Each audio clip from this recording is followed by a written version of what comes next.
Ұлттық құрама капитаны Самат Смақов өзіне жаңа клуб тапты. Шымкенттік ұжымның баспасөз қызметі жариялағандай, ардагер ойыншы еркін агент ретінде ордабасының қатарын толықтырған көрінеді. Қос тарап арасында келісімшарт мерзімі осы жылдың соңына дейін. Айта кеткен жөн, Смақовтың соңғы клубы Ақтөбе болатын. Ағымдағы маусымда ол батыстық ұжымның сапында 13 ойын өткізіп, 5 мәрте қақпаның кілтін тапқан екен. Оның 4-еуі 11 метрлік айып соққысынан. Саматқа ордабасы клубында сәттілік тілейміз.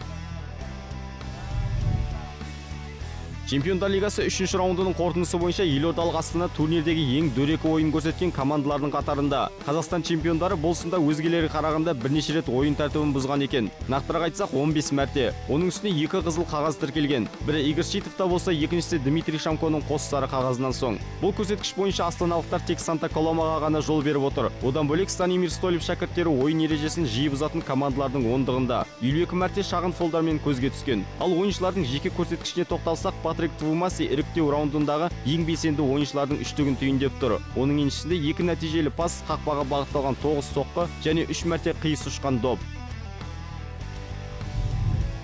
Қазақстан ұлттық құрамасының қорғаушысы Константин Энгель өз мансабын Астанада жалғастыруы мүмкін. Бұл жайында германиялық бақ өкілдері жариялауда. Osnabrücker Zeitung газетінің хабарлауынша, футболшы медициналық тексерістен сәтті өтіп, қазақстандық ұжыммен 2018 жылға дейін келісімшартқа отыр. Команда сапына Глазгодағы матч қарсаңында келіп қосылып, кездесуді тамашалаған көрінеді. 28 жастағы Энгель Қарағандының тумасы. Кеңес үкіметі құлдыраған тұста олар жанұясымен бірге тарихи отанына оралып, футболдағы кәсіби мансабын 2006 жылы Osnabrückте бастаған болатын. Араға 5 жыл салып Котсбустық энергияға ауысып, 2 маусым сонда өнер көрсетті. Одан соң Ингольштадтында намысын қорғаған. Дәл өз клубпен Бундеслигаға жолдама алып 4 матч өткізіп үлгерді. Астанаға ойыншы еркін агент ретінде қосылмақ. Сондай-ақ ол 2012 жылы тұңғыш рет Қазақстан ұлттық құрамасын шақыртып алды. Қырғызстанға қарсы кездесуде дебют жасап, осы уақытқа дейін еліміздің басты командасы сапында 10 рет алаңға шыққан.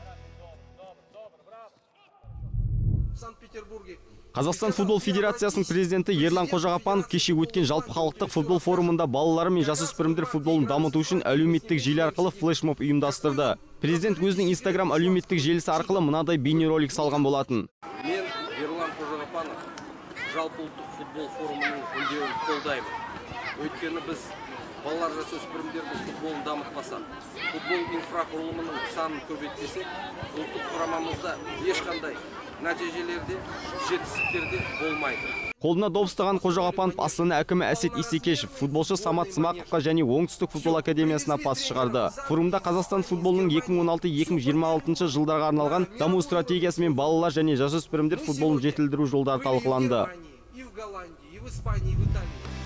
Алматылық Қайраттың сұрмергені Жерар Гоуға бірнеше еуропалық клубтар қызығушылық танытуда. Германияның 2-ші Бундеслигасындағы Кайзерслаутерн, ағылшындық Лейтон Ориент және франциялық Тулуза шабуылшыны өз қатарларына қосуды қалайды. Иварлық футболшының өзі соңғы нұсқаны жөн деп санап отыр. Ол Тулузадан Севильяға ауысқан бомбардир Виссам бен Йеддирдің орнын жоқтатпайды деген сенімде. Ең алғаш бұл ақпарат мамырдың соңына таман шыққан болатын. Ол кезде африкалық бақ өкілдері таратқан еді. Гоудың Қайратпен арадағы келісімшарт мерзімі 2017 жылдың желтоқсан айына дейін. Алматылықтар сапында ол 2014 жылдың жазынан бастап өнер көрсетіп келеді. 2 жылда ол 60 матч өткізіп 49 гол соққан, ал Еуропа лигасында 15 ойында 7 мәрте көзге көрінді. Қазақстанға дейін 27 жастағы ойыншы ресейлік Краснодар сапында бақ сынаған. Одан бұрын ол түркиялық Кайсери Эрджеспор, Денизлиспор, швейцариялық Ксамакс, мароккалық Хастани Агади және өз отанындағы Абиджан клубтарының намысын қорғады.